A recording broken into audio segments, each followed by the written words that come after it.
മൂന്ന് വിഷയങ്ങളെക്കുറിച്ചും അവതരിപ്പിച്ചവർക്ക് ആദ്യമായിട്ട് അഭിനന്ദനങ്ങൾ, ഒപ്പം കൺഗ്രാജുലേഷൻ. നല്ലൊരു രീതിയിൽ സംസാരിച്ചു, കാര്യങ്ങൾ മനസ്സിലാക്കാൻ സാധിച്ചു. പക്ഷേ എങ്കിൽ യോഗ എന്നുള്ള വിഷയത്തെക്കുറിച്ച് എനിക്ക് ദേവരാജ മാഷിന്റെ ഒന്ന് പരിചയപ്പെടുത്താൻ ഞങ്ങൾ തമ്മിൽ സംസാരിച്ചിരുന്നു പണ്ട്. പക്ഷേങ്കിൽ പിന്നീട് ഒരവസരത്തിൽ US-ലുള്ള ജിനുവിന്റെ രണ്ടാമത്തെ പോഡ്കാസ്റ്റ് ദേവരാജ മാഷിന്റെ, അതിനകത്ത് എൻ്റെ ഒരു വോയിസ് ഉണ്ടായിരുന്നു. ദേവരാജ മാഷ് ഓർക്കുമെന്നറിയില്ല, എങ്കിലും പറയട്ടെ. അപ്പം കൂടുതൽ ഞാൻ യോഗയിലേക്ക് ശ്രദ്ധിച്ചിരുന്നു. ഒരു 8 വർഷമായിട്ട് ഇതുമായിട്ട് സംബന്ധമായിട്ട് ജീവിതത്തിൽ അതിനെ ഉൾക്കൊണ്ട് പോകുന്നു. ഇപ്പൊ ഇവിടെ പറഞ്ഞൊരു വിഷയത്തിന്മേൽ നമ്മൾ ശ്വാസം മനഃപൂർവ്വം നമ്മൾ അത് കുറയ്ക്കാൻ ശ്രമിക്കുമ്പോൾ അത് ഇപ്പോൾ ഇവിടെ ഈ പറഞ്ഞ ഹാർമണിയിൽ നിന്നും വ്യത്യസ്തമായിട്ട് ഒരു സെൽഫിഷായിട്ട് നമ്മൾ ചിന്തിക്കുകയും പ്രകൃതി നമ്മളെ എവിടെ വരെ നിർത്തുന്നോ അതുവരെ നമ്മൾ നിന്നാൽ മതിയെന്നും, നമ്മൾ മരിക്കുന്നില്ല എന്നുള്ള ഒരു വിഷയത്തെക്കുറിച്ച് പൂർണ്ണമായ അറിവ് ലഭിക്കുന്ന ഒരു സന്ദർഭത്തിൽ നമുക്ക് അങ്ങനെ ഒരു ഉദ്ദേശം വേണമോ, അല്ലെങ്കിൽ അങ്ങനെ പിന്നെ കൂടുതൽ കാലം ജീവിക്കുവാൻ വേണ്ടിയിട്ടോ അല്ലെങ്കിൽ നിലനിൽക്കുവാൻ വേണ്ടിയിട്ടോ പ്രകൃതിയായിട്ട് നിൽക്കാൻ വേണ്ടിയിട്ടാണല്ലോ നമ്മൾ ഈ ശ്വാസത്തെ നിയന്ത്രിച്ച് കുറയ്ക്കാൻ ഉദ്ദേശിക്കുന്നത്. അപ്പോൾ ലഭിക്കുന്നത് കുറച്ചുകൂടി നീളം നമുക്ക് ആയുസ് ലഭിക്കുന്നു എന്നുള്ളത്. പക്ഷേ എങ്കിൽ പ്രകൃതി നമുക്ക് നൽകുന്ന ആ സമയം വരെ ജീവിക്കുക സന്തോഷത്തോടു കൂടി തന്നെ, അറിവോടുകൂടി തന്നെ, വിശ്വാസം എന്നുള്ളൊരു വാക്കിന് അപ്പുറം അറിവോടുകൂടി തന്നെ ജീവിക്കുക. അപ്പോൾ കൊഴിയേണ്ട സമയമാകുമ്പോൾ കൊഴിയുക എന്നുള്ളതല്ലേ പ്രകൃതിയോട് നമ്മൾ ചെയ്യുന്ന ഹാർമണി എന്നുള്ളതാണ്. എൻ്റെ സന്തോഷ് സാർ പറഞ്ഞപ്പോൾ ഞാൻ അതുമായിട്ടൊന്ന് യോഗയും ഇതുമായിട്ട് ഒന്ന് കൂട്ടി കുഴച്ചപ്പോൾ തോന്നിയതാണ് ഒരു ചോദ്യം. അതിനെ ഒന്ന് വിശദമാക്കാമെങ്കിൽ ആരെങ്കിലും. Thank you. പറയാനുള്ള ഒരു എന്താ വെച്ചാല്, പിന്നെ മനുഷ്യൻ അവന്റെ ബേസിക് ആയിട്ടുള്ള അസ്തിത്വം തന്നെ പ്രകൃതി വിരുദ്ധമാണെന്നുള്ളതാണ്. അതാണ് പ്രശ്നം. നമ്മള് മറ്റെല്ലാ ജീവികളും പിന്നെ പ്രകൃതി എങ്ങനെയാണോ ഡിസൈൻ ചെയ്തത് അതേപടി ജനിക്കുകയും അതേപടി ജീവിക്കുകയും അതേപടി കഴിഞ്ഞു പോവുകയും ചെയ്യും. അപ്പൊ അവര് പ്രകൃതിയുമായി അത്രയും താതാത്മ്യത്തിലാണ്. പക്ഷെ മനുഷ്യന് എന്താ സംഭവിച്ചാല്, പരിണാമത്തിന്റെ ഒരു സ്റ്റേജില് ഈ മൈൻഡ് എന്ന ഒരു ഫാക്കൽറ്റി സാമൂഹിക ഉൽപ്പന്നമാണ്. അത് ഡെവലപ്പ് ചെയ്തു വന്നു. മനസ്സ് എന്നത് ഡെവലപ്പ് ചെയ്തു വന്നു. അങ്ങനെ അത് ശരിക്കും പ്രകൃതിയിൽ ഒരു സ്റ്റേജ് വരെ ഇല്ലാതിരുന്നാണ്. അപ്പൊ നമ്മളും ജനിച്ചു വീഴുമ്പോൾ നോ മൈൻഡായിട്ട് തന്നെയാണ് ജനിക്കുന്നത്. പക്ഷെ പിന്നീട് ഒരു സ്റ്റേജിലാണ് നമുക്ക് ഒരു 2-3 വയസ്സ് കഴിയുമ്പോഴാണ് ഈ മനസ്സ് എന്നുള്ള സാധനം ഇങ്ങനെ വികസിച്ച് വരുന്നത്. പക്ഷെ ആ മനസ്സ് നമ്മൾ ജീവിക്കുന്നിടത്തോളം കാലം നമുക്ക് പ്രകൃതിയുമായിട്ട് സമരസപ്പെട്ട് ജീവിക്കാൻ കഴിയും. നമ്മൾ അതിൽ മനസ്സിൽ നഷ്ടപ്പെട്ട ജീവികളായി മാറി. അതുകൊണ്ടാണ് അതിനെ വീണ്ടും നമ്മൾ എന്ത് ചെയ്യണം, ശിശു സഹജമായ നിഷ്കളങ്കതയിലേക്ക് കൊണ്ട്, അല്ലാതെ ജീവൻ നീട്ടാൻ വേണ്ടിയൊന്നല്ല യോഗ ചെയ്യും. അതൊക്കെ അതിൻ്റെ ഒരു ബൈ പ്രൊഡക്റ്റ് ആയിട്ട് ഇങ്ങനെ വന്നു. പക്ഷെ നമുക്ക് ആ പ്രകൃതിയിൽ നമ്മളെ എങ്ങനെ രൂപപ്പെട്ടുവോ അങ്ങനെ അതിന്റെ സമസ്തമായ ചൈതന്യത്തോട് കൂടിയിട്ട് നമ്മൾ വീണ്ടും ജീവിക്കണമെന്നുണ്ടെങ്കിൽ വീണ്ടും ആ നോ മൈൻഡ് നമ്മൾ തിരിച്ചെടുക്കേണ്ടത്, മനസ്സിനെ ഒരു ഉപകരണമാക്കി മാറ്റണം. ഇപ്പൊ ഉപകരണം എന്ന് പറഞ്ഞാൽ ഇപ്പൊ കയ്യോ കാലോ നമ്മളൊരു അവയവമാണ്. നമുക്ക് വേണ്ടപ്പോൾ അത് ചലിക്കും, വേണ്ടാത്തപ്പോൾ അത് അടങ്ങി. നമ്മുടെ കാല് ഞാൻ അടങ്ങിയിരിക്കട്ടെ എന്ന് പറയുമ്പോൾ അത് അടങ്ങി. ഞാൻ പറയുമ്പോഴും എൻ്റെ കാല് അനുസരിക്കുന്നില്ലെങ്കിൽ എന്ത് സംഭവിക്കും? കാല് പോകുന്നിടത്ത് കൂടെ ഒക്കെ ഞാൻ പോകണ്ടേ? അപ്പൊ നമ്മൾ അതിന്റെ അടിമയായി. അതുപോലെ മനസ്സ് എന്നത് എനിക്ക് എൻ്റെ നിയന്ത്രണത്തിലാവുമ്പോൾ മാത്രമേ അത് എൻ്റെ അവയവമായിട്ട് മാറൂ. അപ്പൊ അങ്ങനെ ഈ സാമൂഹികമായിട്ട് രൂപപ്പെട്ടു വന്ന ഒരു ഫാക്കൽറ്റിയെ അതിനെ നമ്മൾ അതിജീവിച്ചുകൊണ്ട് അതിനെ പൂർണ്ണ നിയന്ത്രണത്തിലാക്കുക എന്നുള്ളതാണ്. അപ്പോഴാണ് നമുക്ക് ശരിക്കും സ്വാഭാവികമായ ജീവിതം സാധ്യമാകും. മനസ്സിൽ നിലനിൽക്കുന്നിടത്തോളം കാലം നമുക്കൊരിക്കലും പ്രകൃതിയോട് പൂർണ്ണമായും ഇണങ്ങിയ ഒരു ജീവിതം സാധ്യമല്ല. അത്രയുള്ള വിഷയം. അത് മനസ്സൊരു രോഗമാണ്. Mind it self is A disease. നമുക്ക് രോഗത്തോട് സമരസപ്പെട്ട് ജീവിക്കാം, രോഗത്തെ പരമാവധി ലഘൂകരിച്ചുകൊണ്ട് ജീവിക്കാം. പക്ഷെ അത് രോഗം തന്നെയാണ്. നമ്മളുടെ ഉള്ളിൽ ഈ ഭ്രാന്ത് നടന്നുകൊണ്ടേയിരിക്കുക, ചിന്തകൾ രാവിലെ മുതൽ.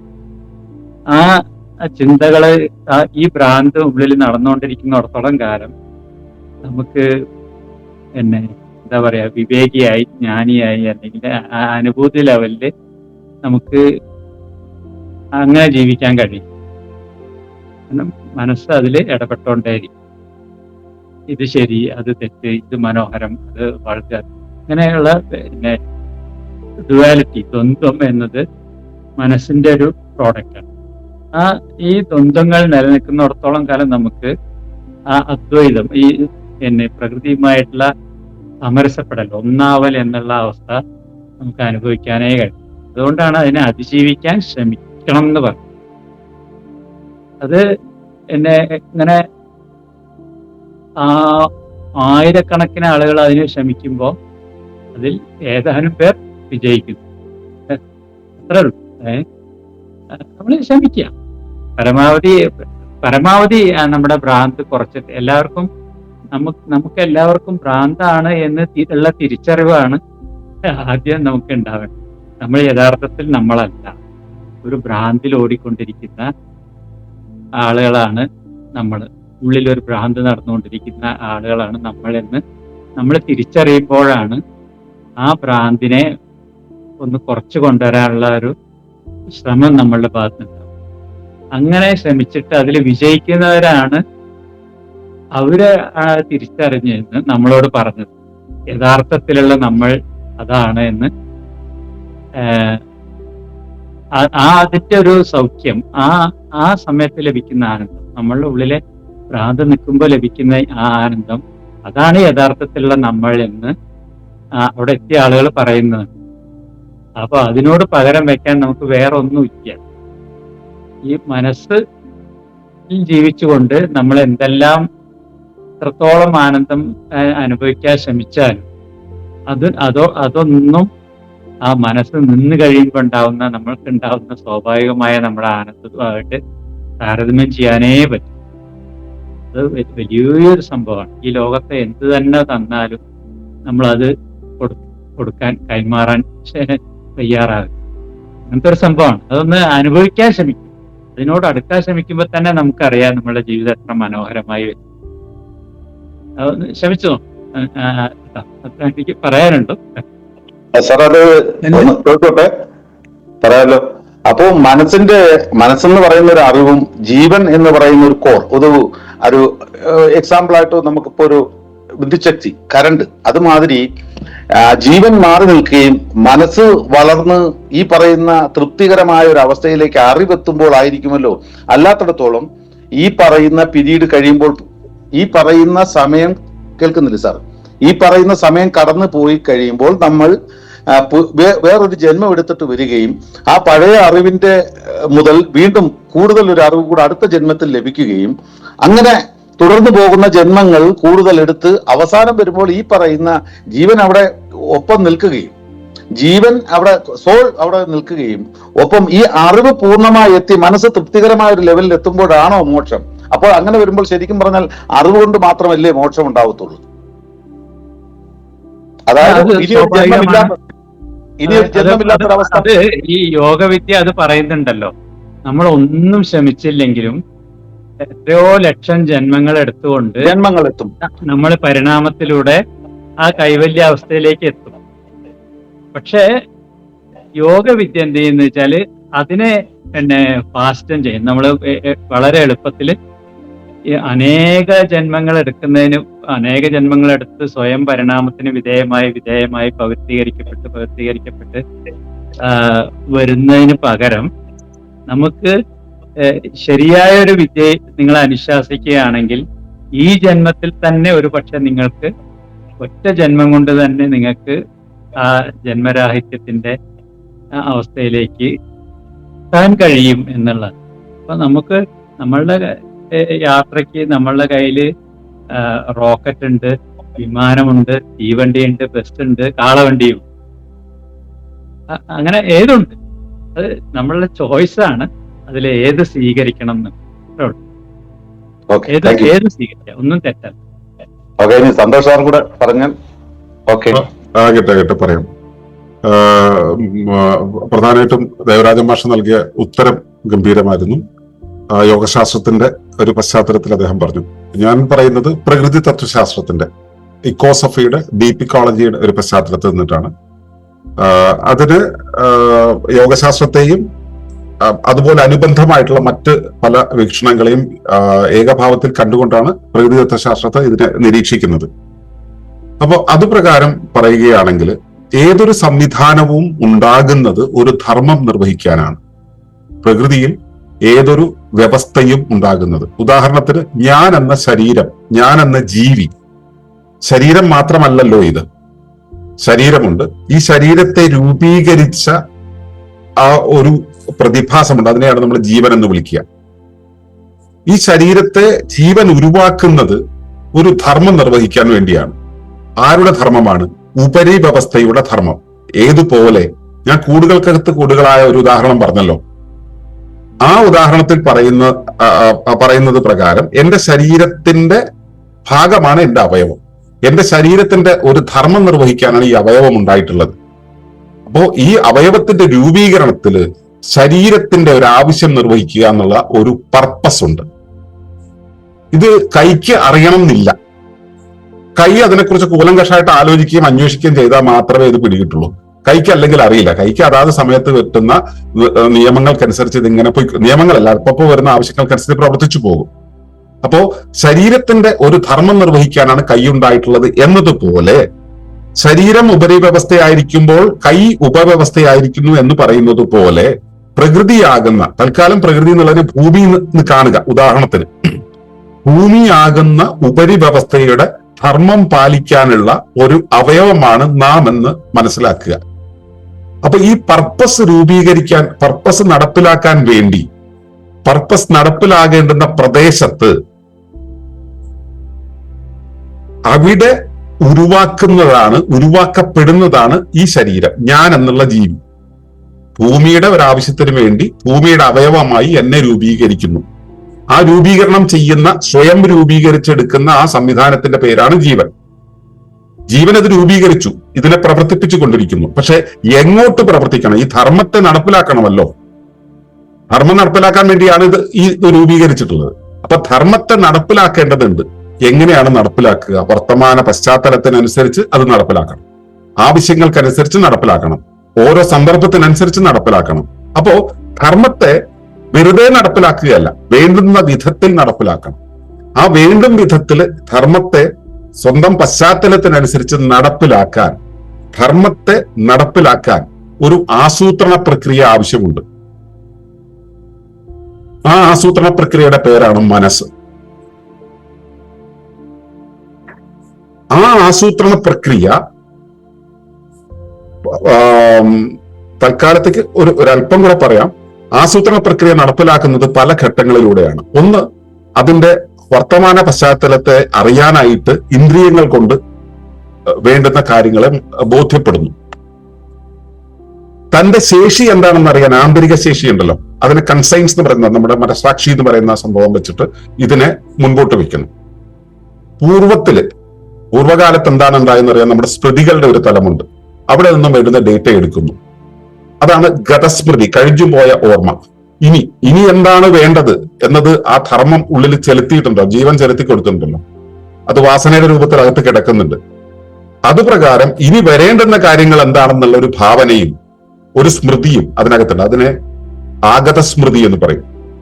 അപ്പൊ ഗതസ്മൃതിയും ആഗതസ്മൃതിയും ഇന്ദ്രിയങ്ങളും ആന്തരിക ശേഷിയും അഹത്തിന്റെ പശ്ചാത്തലത്തിൽ എല്ലാം കൂടെ കൂട്ടിക്കുഴച്ച് ആസൂത്രണം ചെയ്യുന്ന പരിപാടിയുടെ പേരാണ് മനസ്സ്. അപ്പോ മനസ്സ് ഈ കാര്യത്തെ നിർവഹിക്കാൻ പാകത്തിലാണ് ഉണ്ടാക്കിയിട്ടുള്ളത്.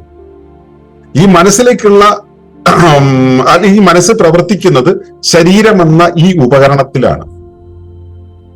ശരീരമെന്ന ഉപകരണം ഉണ്ടാക്കിയപ്പോ ആ ഉപകരണത്തിനെ നിയന്ത്രിക്കാനായിട്ട് അതിന് ഒരു പ്രവർത്തന നിയന്ത്രണത്തെ കൊടുത്തിട്ടുണ്ട്. അതിന്റെ പേരാണ് അവബോധം.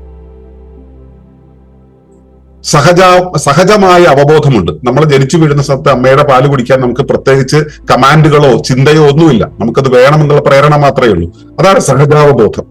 ആ സഹജാവബോധം കൊണ്ട് ജീവിച്ചു തുടങ്ങുമ്പോൾ അതിന്റെ പശ്ചാത്തലത്തിലേക്ക് നമ്മൾ പലപ്പോഴും ഇടപെടുന്ന സമയത്ത് അവിടെ നിന്ന് കിട്ടുന്ന അനുഭവങ്ങളെ കൂടെ ചേർത്തുകൊണ്ട് സഹജാവബോധത്തിന്റെ മുകളിലേക്ക് വന്നു ചേരുന്ന ഒരു പാളിയാണ് ശിക്ഷിതാവബോധം. നമ്മുടെ വഴക്കങ്ങളും തർക്കങ്ങളും ഒക്കെ വരുന്നത് ഈ ശിക്ഷിതാവബോധം കൊണ്ട് നമ്മൾ കുറച്ച് ജീവിച്ചു കഴിയുമ്പോൾ ഇതൊക്കെ ഇങ്ങനെയാണ് ഉണ്ടായിട്ടുള്ളത്, അതുകൊണ്ട് നാളെയും ഇങ്ങനെ മതി എന്നുള്ള ഒരു ചിന്താ പദ്ധതി നമ്മുടെ ഉള്ളിൽ രൂപപ്പെടും. അതിന്റെ പേരാണ് വിശ്വാസ വ്യവസ്ഥ. അതിനെ തന്നെയാണ് പലപ്പോഴും നമ്മൾ അറിവെന്ന് പറയുന്നത്, അറിഞ്ഞു എന്ന് പറയുന്നത്. സത്യത്തിൽ അറിവെന്ന് പറയുന്നത് സഹജാവബോധമാണ്. നമ്മൾ അതിനെ അറിവെന്ന് മനസ്സിലാക്കില്ല. നമ്മൾ ഈ സാധനത്തെ, ഇതിന്റെ മോളിൽ വന്നിട്ടുള്ള ഈ പാളിയെ നമ്മൾ അറിവെന്ന് വിചാരിക്കുന്നു. ഈ അറിവനുസരിച്ച് നമ്മൾ ജീവിക്കുന്നു. ആ അറിവിനെ കുറിച്ച് നമ്മൾ അറിവിനെ ആധാരമാക്കി നമ്മൾ ജീവിക്കുമ്പോൾ ഓരോ നിമിഷവും നമ്മുടെ മുന്നിലേക്ക് നമ്മുടെ തോന്നലുകൾ, ഓർമ്മകൾ, വികാരങ്ങൾ, ഇങ്ങനെയുള്ള കാര്യങ്ങളെല്ലാം നമ്മുടെ മുന്നിൽ ചിത്രങ്ങളായിട്ട് മുമ്പിൽ വരും. അതിനെ നമ്മൾ വിശകലനം ചെയ്യും. ഈ വിശകലനങ്ങളെല്ലാം ചിത്രീകരണ രൂപത്തിലാണ് ഉണ്ടാവുന്നത്. അതിനെയാണ് ഭാവന എന്ന് പറയുക. ഈ ഭാവനയ്ക്ക് വേണ്ടുന്ന സ്ഥിതി വിവരങ്ങൾ നമ്മൾ വെളിയിൽ നിന്ന് കിട്ടിക്കൊടുക്കുക. ആദ്യം കണ്ണുകൊണ്ടൊക്കെ എടുത്തു, പിന്നെ കണ്ണുകൊണ്ടും കാതുകൊണ്ടും ഇന്ദ്രിയങ്ങൾ കൊണ്ട് കിട്ടുന്നതിന് പകരം അതിലേക്ക് വേണ്ടുന്ന സ്ഥിതി വിവരങ്ങളെ മാത്രം അരിച്ചെടുത്ത് നൽകുന്ന ഉപകരണങ്ങളിലൂടെ കിട്ടും. അക്ഷരത്തിലൂടെ, മറ്റ് സംജ്ഞകളിലൂടെയൊക്കെ നമുക്ക് കിട്ടും. അതിനെ എടുത്തു വെച്ചു. ഞാൻ കുറച്ച് കാര്യങ്ങൾ പറഞ്ഞതിനെ ഒന്ന് ക്രമീകരിക്കാം. സഹജാവബോധം, അതിന്റെ മുകളിലേക്ക് വന്ന പാളിയാണ് ശിക്ഷിതാവബോധം, അതിന്റെ മുകളിലേക്ക് വരുന്ന അടുത്ത പാളിയാണ് ധാരണാവബോധം, നാളെ വിശ്വാസത്തിന്റെ ഒരവസ്ഥ. അതിന്റെ മുകളിൽ വരുന്ന അടുത്ത പാളിയാണ് ഭാവനാവബോധം. അതിന്റെ മുകളിലേക്ക് സ്ഥിതി വിവരങ്ങളുടെ പാളി വരുന്നുണ്ട്, അതാണ് പ്രേരാവബോധം. ഈ 5 അവബോധങ്ങളും നമ്മളെ നമ്മുടെ പരിസരവുമായി അനുരൂപപ്പെടാൻ വേണ്ടി ഉണ്ടാക്കിയ ഒരു സിസ്റ്റമാണ്. അതായത് ജീവി ഉണ്ടായി, ജീവൻ ജീവിയെ ഉണ്ടാക്കി, ആ ജീവൻ അതിന്റെ ധർമ്മങ്ങൾ നിർവഹിക്കാനായിട്ട് ചില പ്രവർത്തനങ്ങൾ ചെയ്യണം. ധർമ്മങ്ങളെ നിർവഹിക്കുക എന്നുള്ളത്, ആ ധർമ്മങ്ങളെ നിർവഹിക്കാൻ വേണ്ടി ചെയ്യുന്ന പ്രവൃത്തിയുടെ പേര് കർമ്മം എന്നാണ്. കർമ്മത്തെ കർമ്മമാക്കി മാറ്റാനാണ് മനസ്സുണ്ടായത്. ഈ മനസ്സ് പ്രവർത്തിക്കുന്നതിന് ഒരു പശ്ചാത്തലം വേണം. ആ പശ്ചാത്തലം അതിന്റെ തീരുമാനങ്ങൾ എടുക്കാനുള്ള ആധാരമാകുന്ന ഒരു കൺട്രോളർ ഉണ്ടാവണം. ആ കൺട്രോളറിന്റെ പേരാണ് നമ്മൾ തൽക്കാലത്തേക്ക് അവബോധം എന്ന് പറയാം. ഈ അവബോധത്തിന്റെ ദൗത്യം എന്താണ്? അതിന്റെ പരിസരവുമായിട്ട് പൊരുത്തപ്പെടുക, പരിസരവുമായി പൊരുത്തപ്പെടുക, അല്ലെങ്കിൽ അനുരൂപനത്തിലാവുക. ഈ അനുരൂപനം എന്നുള്ള ആ ദൗത്യത്തെയാണ്, അനുരൂപപ്പെടാനുള്ള ശേഷിയാണ് നമ്മൾ ജ്ഞാനം എന്ന് പറയുക.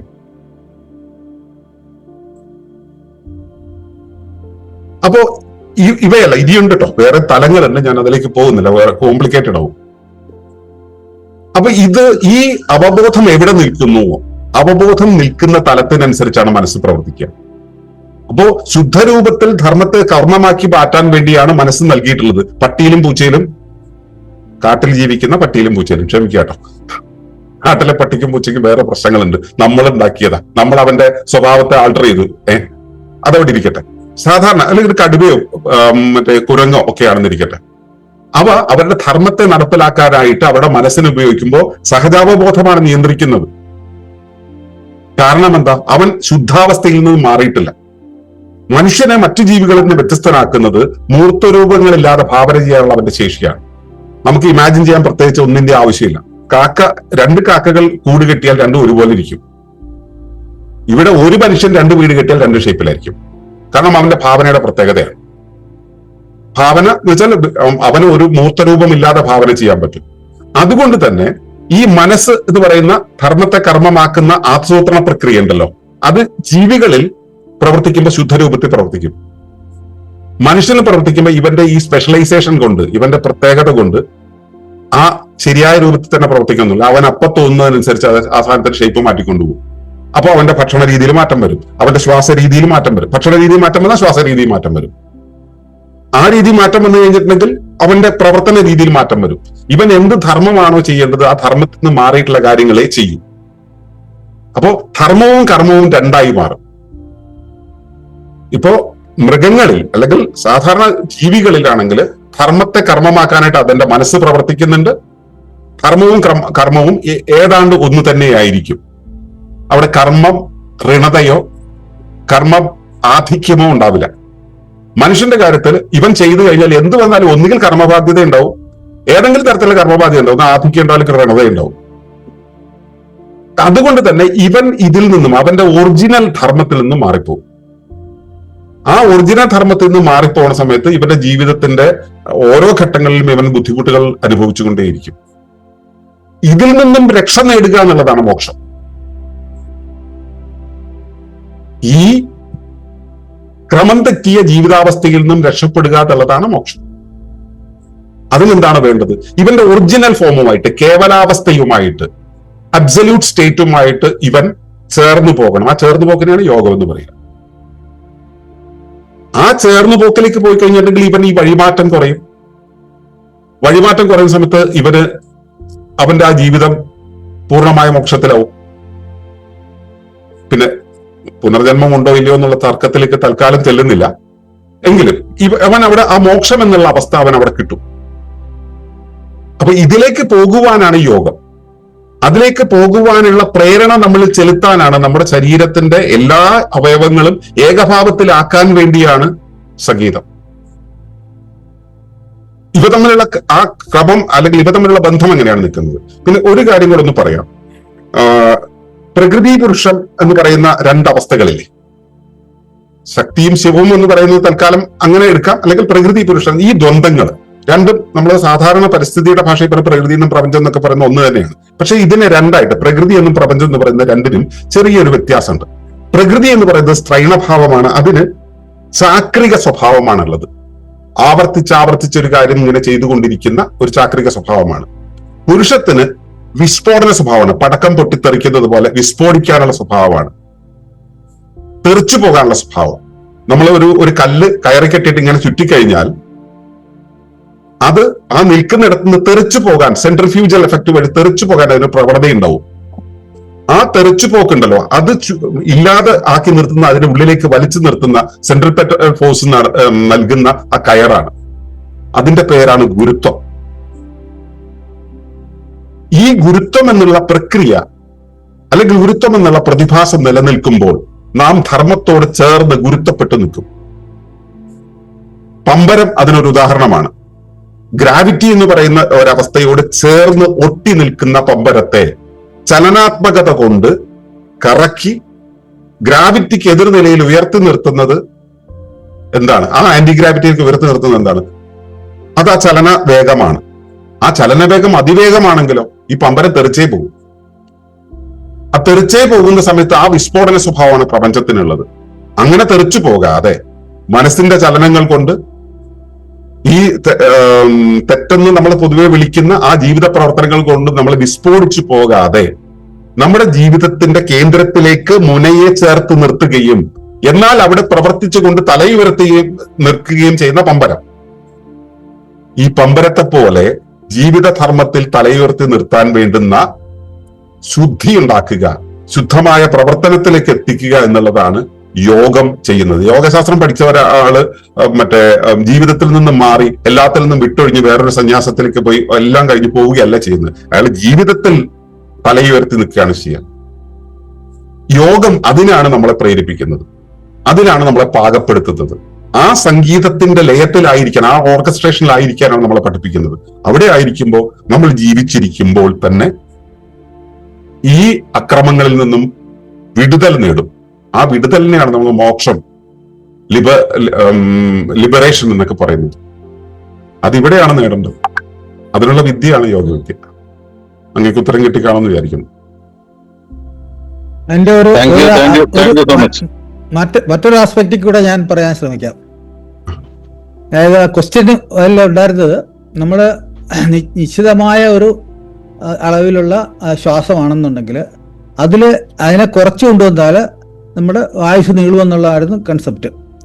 അപ്പൊ അതിനനുസരിച്ചുള്ള ചോദ്യം. അപ്പൊ ഞാനിക്ക് പറയാനുള്ളതെന്ന് പറഞ്ഞു കഴിഞ്ഞാൽ, നമ്മൾ ഈ നിശ്ചിതമായിട്ടുള്ള അത് ശരിയാണെന്ന് എടുക്കുകയാണെങ്കിലും നമ്മൾ സാധാരണഗതിയിൽ ഈ മനസ്സിന്റെ പ്രവർത്തനം കൊണ്ട് തന്നെ നമ്മുടെ സാധാരണഗതിയിൽ നമ്മളെല്ലാവരും സ്ട്രെസ്സിലാണ്.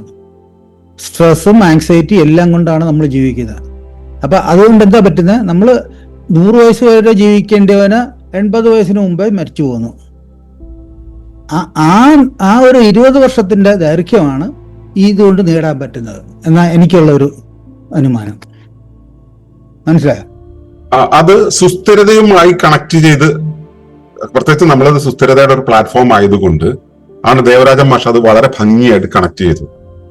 അതായത് ഇക്കോണമിയെ കൃത്യമായി കൈകാര്യം ചെയ്യുന്ന യോഗശാസ്ത്രത്തിന്റെ വഴി. അദ്ദേഹം യോഗത്തെ മുഴുവനായിട്ടും പറഞ്ഞില്ല എന്നേ ഉള്ളൂ. അദ്ദേഹം അതിന്റെ ഈ ഒരു പ്ലാറ്റ്ഫോമിൽ വന്നപ്പോൾ അദ്ദേഹം പറഞ്ഞത് സുസ്ഥിരതയുമായി കണക്ട് ചെയ്യുമ്പോൾ റിസോഴ്സസ് കൃത്യമായിട്ട് മാനേജ് ചെയ്യണം. നമുക്ക് തന്നിട്ടുള്ള റിസോഴ്സിനെ തന്ന രീതിയിൽ ഉപയോഗിക്കണം. തന്നതിനും അപ്പുറത്തേക്കുള്ള രീതിയിൽ മനസ്സ് നമ്മളെ ഛിദ്രപ്പെടുത്തി വിപുലപ്പെടുത്തി വിസ്ഫോടിച്ച് കൊണ്ടുപോകുന്നതിന് പകരം നമ്മൾ അതിന്റെ ഒറിജിനൽ ഫോമിലേക്ക് പോകണം എന്നുള്ളതാണ്. ആ സമയത്ത് നമ്മുടെ ഇക്കോണമി കറക്റ്റ് ആവും. ഇക്കോണമി കറക്റ്റ് ആവുന്ന സമയത്ത് നമ്മുടെ ആയുസ് ശരിയായ അളവിലേക്ക് എത്തും. വർദ്ധിക്കുമെന്നല്ല, ശരിയായ അളവിലെത്തും. മറ്റേത് അതിനു മുമ്പ് ശരിയായ അളവിലെത്തുന്നതിന് മുമ്പ് നമ്മൾ തീർന്നു പോകുന്നത് ആണ് സാധാരണ സംഭവിക്കുന്നത്. അതിന് പകരം ശരിയായ അളവിലെത്തുന്നതാണ്. ശരിയായ അളവിൽ എത്താതെ തീർന്നു പോകുന്നുള്ളത് കൊണ്ടാണ് നമ്മൾ അതാണ് നോർമൽ എന്നുള്ള രീതി എടുക്കുന്നത്. അത് നോർമൽ അല്ല, നമ്മൾ അബ്നോർമലായിട്ടാണ് മരിച്ചു പോകുന്നത്. അപ്പൊ അതിനെ എക്സ്റ്റെൻഡ് ചെയ്യാൻ ഈ വിദ്യ ഉപയോഗിക്കുന്നുണ്ട്. സാറേ, അവിടെ നോർമലായാലും അബ്നോർമലായാലും മരണം സുനിശ്ചിതമാണ്. ഇവിടെ ഞാൻ ഹാർമോണി എന്ന് പറയുന്ന അവസ്ഥയിൽ നിന്നും പ്രകൃതി നമുക്ക് തന്നിരിക്കുന്ന ആ അവസ്ഥയിൽ നിന്നും നമ്മൾ മനഃപൂർവ്വം മനസ്സുകൊണ്ട് ഉദ്ദേശിച്ചുകൊണ്ട് നമ്മുടെ ശ്വാസത്തെ കുറയ്ക്കുമ്പോൾ അതിനൊരു സ്ട്രെസ്സോ ഒരു ഉദ്ദേശശുദ്ധി കുറവോ അവിടെ വരുന്നില്ലേ എന്നുള്ളൊരു ചോദ്യം മാത്രമാണ്. പക്ഷെ എനിക്ക് മനസ്സിലായ സംഭവം, കാര്യങ്ങൾ മനസ്സിലാക്കാൻ പറ്റി. പക്ഷെ അവിടെ ഒരു പ്രകൃതി വിരുദ്ധം നമ്മൾ ചെയ്യുന്നില്ലേ എന്നുള്ളൊരു ഇതാണ് ഞാൻ പറഞ്ഞത്. ചോദ്യം മനസ്സിലായി. ഞാൻ അതിനൊരു മറുപടി തരാം. സത്യത്തിൽ നമ്മൾ ശ്വാസത്തെ കുറയ്ക്കേണ്ടതില്ല. നമ്മൾ ശരീരശുദ്ധി വരുത്തുമ്പോ, നിഷ്ഠയുടെ ശുദ്ധി വരുത്തുമ്പോ, നമ്മൾ ശരിയായ രീതിയിലായിരിക്കുമ്പോ ഈ ശ്വാസവേഗം കുറഞ്ഞോളും. നമ്മൾ കുറയ്ക്കില്ല. പക്ഷെ ഈ ഒരു മെക്കാനിസം ഉണ്ടല്ലോ, ഇതിന്റെ ഒരു ആൽഗോരിതം ഉണ്ടല്ലോ, നിർദ്ധരണി ഉണ്ടല്ലോ, ആ നിർദ്ധരണിയെ കുറിച്ച് പറയാനാണ് അദ്ദേഹം ശ്രമിച്ചത്. കുറയ്ക്കുക എന്നുള്ളതല്ല, അത് കുറഞ്ഞോളൂ. അത് കുറയുമ്പോൾ ഇങ്ങനെ സംഭവിക്കുന്നതാണ് അദ്ദേഹം പറഞ്ഞത്. അതൊരു അനുഭവം കൊണ്ട് തന്നെ സാർ അത് പറയാൻ കാരണം. ശരിക്കും അതിന്റെ ആവശ്യമില്ല എന്ന് പിന്നീട് മനസ്സിലായി കഴിഞ്ഞപ്പോഴാണ് എനിക്ക് ഈ ചോദ്യം വന്നത്. സോറി, ഒരുപാട് പേരുടെ മറ്റു ചോദ്യങ്ങൾ ഇല്ലാതായിപ്പോ ഇത് കാരണത്താൽ. വളരെ വളരെ റെലവന്റ് ആയിട്ടുള്ള ചോദ്യമായിരുന്നു. അതുകൊണ്ട് തന്നെ ഇത്രയും കാര്യങ്ങൾ നമുക്ക് വിശദീകരിക്കാൻ പറ്റി. അങ്ങയുടെ നമ്പർ ഒന്ന് ടൈപ്പ് ചെയ്ത് തരാമോ? അങ്ങയുടെ പേര് കൂടെ ഒന്ന് പറയാമോ ഒന്നുകൂടെ? Mic off. എന്റെ പേര് നിസാർ. സാർ, എനിക്ക് നോട്ടിഫിക്കേഷൻ വരുന്നുണ്ട് ഒളിമ്പസിന്റെ. നേരത്തെ തന്നെ കുറെ ഇതിലൊക്കെ ഞാൻ ഏർപ്പെട്ടിട്ടുണ്ട്. ആശയങ്ങളോടെല്ലാം ഒരുപാട് താല്പര്യം, 100% താല്പര്യമാണ്. പക്ഷേങ്കിൽ പണ്ട് സിദ്ധന്മാർ എഴുതി വെച്ച കാര്യങ്ങൾ അതേപടി നമുക്ക് കഴിഞ്ഞു പോകാൻ പറ്റുന്ന ഒരു അവസ്ഥ അന്നത്തെ കാലമല്ലല്ലോ ഇന്നത്തെ കാലം. ഇക്കാലത്ത് നമ്മുടെ ഉള്ളിൽ ഉത്തരവാദിത്തങ്ങളുടെ ഒരു പട്ടിക തന്നെ കിടക്കുന്നു. അതും ഇതും ഒരു ലെവലിൽ കൊണ്ടുപോകാൻ ശ്രമിക്കുമ്പോൾ ആ കിട്ടുന്നൊരു സുഖത്തിലാണ് ഞാനും. അപ്പോ അതിന്റെ ഒരു അവസ്ഥ വരുമ്പോൾ പറ്റുന്ന രീതിയിൽ ഈ പറയുന്ന ഒളിമ്പസിന്റെ ആശയങ്ങൾക്കും അനുസരിച്ച് പോകാൻ ശ്രമിക്കാം എന്നുള്ളതാണ് എന്റെ ഇനിയുള്ള ആശ. എന്താണെങ്കിലും എനിക്കൊരു മെസ്സേജ് അയച്ചിട്ടേക്കും, എന്റെ നമ്പർ ഉണ്ടെങ്കിൽ. തീർച്ചയായിട്ടും. Thank you. ഓക്കെ.